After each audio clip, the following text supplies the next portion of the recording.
meu nome é Genadiele, sou estudante do 5º semestre de Psicologia da Universidade Unileão Sampaio e hoje eu vim apresentar para vocês a temática que nós escolhemos para o nosso artigo. O tema escolhido foi Invisibilidade e Risco na Saúde, com interseção no trabalho, saúde mental e legislação. A saúde do trabalhador enquanto campo de saúde pública tem seus direitos assegurados pelo Sistema Único de Saúde, o SUS, que ele assegura esses direitos por meio de ações de prevenção, de promoção e de vigilância, para que esses trabalhadores não tenham o risco desnecessário no seu âmbito de trabalho. Porém, a realidade que a gente pode observar no Brasil é totalmente diferente, chegando a ser até insalubre para esses profissionais. Na nossa pesquisa, se destacou os trabalhadores invisíveis, porque por mais que todos os trabalhadores no âmbito de saúde e no âmbito hospitalar estejam à mercê de riscos, esses trabalhadores invisíveis, que por muitas vezes não é fornecido nem o básico dos materiais ou treinamento. Então, eles estão totalmente despreparados para lidar com as tarefas que são dadas a eles dia a dia. Então, a gente focou em trabalhadores no âmbito hospitalar, como lavadeiras, como profissionais de limpeza do hospital, maqueiros, motoristas, que todos esses profissionais têm um papel de suma importância no hospital para que faça o funcionamento acontecer. Porém, por muitas vezes eles ficam à mercê da invisibilidade dentro dessas instituições e a falta de reconhecimento. Então, esses profissionais, eles ficam sem ser amparados pela instituição, sendo que eles são de suma importância para o funcionamento, porém, sofrem vários riscos desnecessários, riscos físicos, riscos psicossociais, riscos biológicos, ao estar fazendo funções sem o equipamento e o treinamento adequado. E agora vocês me perguntam, e quais esses perigos que estão tão eminentes no contexto desses trabalhadores? Esses materiais cortantes e perfurantes podem estar contaminados com sangue de pacientes que, ao o funcionário entrar em contato e não estiver bem equipado, pode contrair uma hepatite B, uma hepatite C, HIV. As lavadeiras têm contato diretamente com os leitos da cama e os lençóis que podem estar contaminados com fluidos dos pacientes ali encontrados. Então, há essas questões. E para os funcionários que não têm diretamente esse contato, como por exemplo uma recepcionista, um motorista, na maioria das vezes esses cargos vêm pela prefeitura, né? Então, muitas vezes ao mudar de partido, há essa questão de insegurança da questão se eles ficam com o seu trabalho ou se eles trocam a partir do momento que o partido que ele estava, que ele entrou, perder. Então, há uma ansiedade na questão de quanto tempo aquele emprego vai durar, há provocações relacionadas a outros funcionários com esses funcionários que não têm tanto contato direto e que gera uma insegurança, que gera um conflito e que gera uma tensão.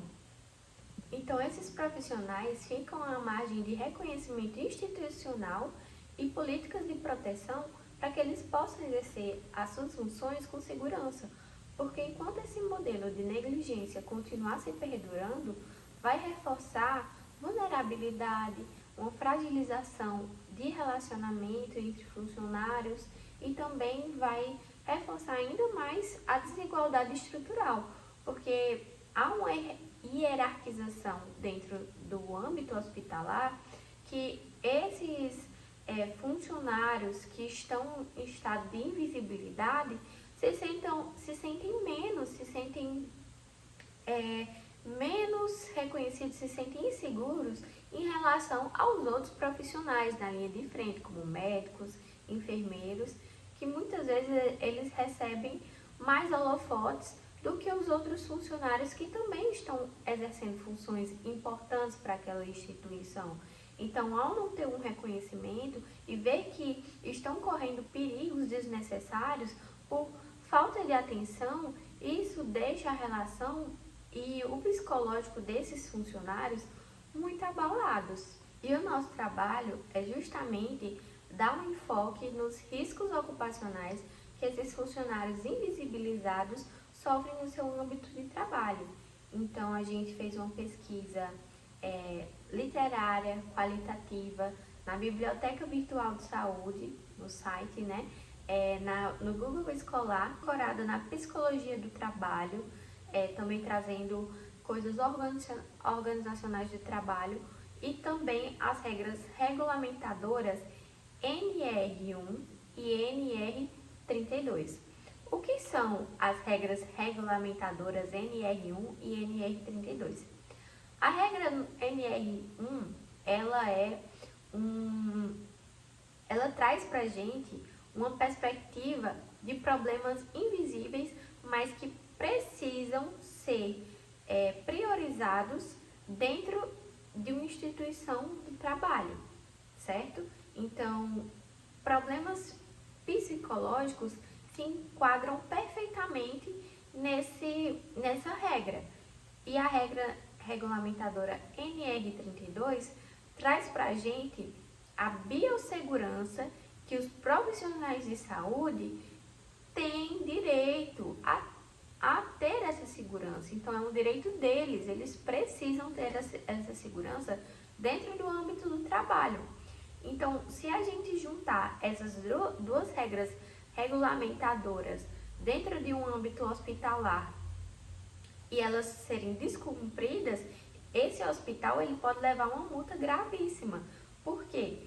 A partir do momento que o profissional corre risco biológico, ele é terceirizado suas funções, está sobrecarregado, ele vai estar descumprindo essas duas regras. Então, por isso que é muito importante aplicar essas regras de uma forma muito rígida e vigiar para que elas sejam cumpridas, para que os funcionários tenham um ambiente de trabalho qualitativo. E para além das legislações, nós também temos que observar a cultura dentro do âmbito hospitalar, porque muitas vezes é fomentado dentro das próprias instituições uma hierarquização que faz ter uma rivalidade entre as profissões, colocando como uma fosse superior à outra por conta de formação e atuação.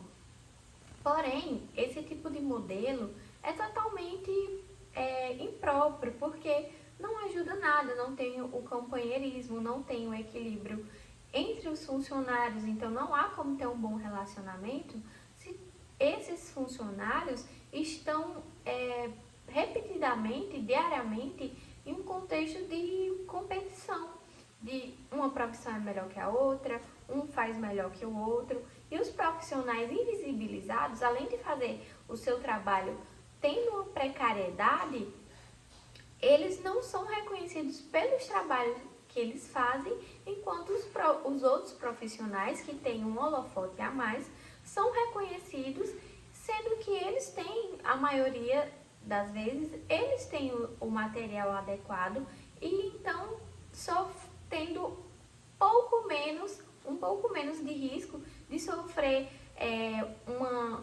um risco de uma infectação, então diminuindo os riscos biológicos, diminuindo o risco de sofrer algum dano físico, diminuindo o risco de sofrer danos mentais, coisas que os profissionais invisibilizados têm que lidar cotidianamente. Em um dos relatos encontrados nos artigos, a gente vê uma entrevista de um maqueiro em uma perspectiva que ele teve sobre a pandemia exercendo sua função. Porque enquanto ele trabalhava e estava tendo aglomeração de pacientes no hospital, o hospital não conseguia mais capacitar os pacientes, então começaram a aglomerar em macas em corredores e ele tinha que improvisar a sua função, porque chegavam novos pacientes e tinham que levar aqueles pacientes para dentro do hospital.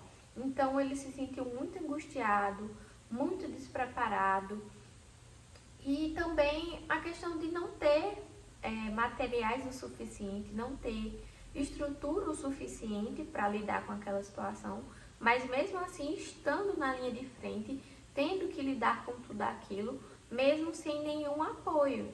E hoje em dia nós podemos analisar pós-pandemia, né, que talvez hoje, nos dias de hoje, os hospitais não estejam tão preparados quanto deveriam para atender uma demanda imprevisível, porque a pandemia foi uma catástrofe que aconteceu, que ninguém esperava, foi algo imprevisível, ninguém estava preparado. Então, a questão de se prevenir, as instituições hospitalares se prevenirem, se equiparem para estarem preparadas para quaisquer que forem a demanda, lógico que não existe como ter perfeição de tudo, né? Mas pelo menos o mais bem equipado e o mais bem preparado possível para atender demandas maiores, porque pode acontecer e quem vai sofrer as consequências de estar lidando com uma demanda que é inesperada e não há preparação suficiente da instituição são os funcionários. E isso causa um estresse a mais, isso causa uma ansiedade a mais, isso causa um prejuízo a mais. E o que concluímos com tudo isso? Que é de extrema importância oferecer um meio de trabalho para profissionais da saúde onde eles tenham a maior qualidade de assistência dentro do seu trabalho, porque são pessoas de linha de frente, correndo riscos biológicos, então eles precisam desse cuidado, precisam dessa atenção, precisam estar dentro das legislações que os protegem. Então isso é muito importante. E para além disso, os profissionais têm que se sentir bem dentro da sua profissão, exercendo-a de uma forma que não afete o seu físico a ponto de adoecimento, que não afete o seu psicológico a ponto de outro adoecimento. Então, há uma necessidade de cuidar da saúde daquele profissional, porque querendo ou não, é um profissional que está cuidando da saúde de outras pessoas. Então, eles terão condições de promover um bem-estar para outro indivíduo fragilizado, que são os pacientes, se ele mesmo está fragilizado dentro da própria instituição que ele está trabalhando. Então, como ele forneceria esse cuidado, essa atenção, se nem ele se sente bem? Então, muitos funcionários acabam tendo burnout, tendo séries de ansiedades, sabe, crises de ansiedade, porque são situações muito estressantes, eles estão dentro de um contexto que por si só é muito estressante, porque chega vários casos de pacientes que são difíceis de lidar, então não é fácil. Então o mínimo que esses funcionários precisam ter é um ambiente de qualidade para que eles possam exercer sua profissão, seja ela quaisquer que seja lavando, seja passando, seja recolhendo lixo, seja dirigindo, seja como maqueiro, trazendo os pacientes para dentro do hospital. Todos esses funcionários, eles precisam de um mínimo de equipamento e de preparação para que eles possam exercer a sua profissão de forma digna e de não se sentirem mal e não se sentirem inferiores aos tantos outros profissionais e não se sentirem invisíveis em uma profissão que é tão importante para nós como sociedade. Então foi isso, essa foi a explicação do nosso tema abordado. Espero que eu tenha conseguido explicar para vocês de forma coesa e muito obrigada pela atenção.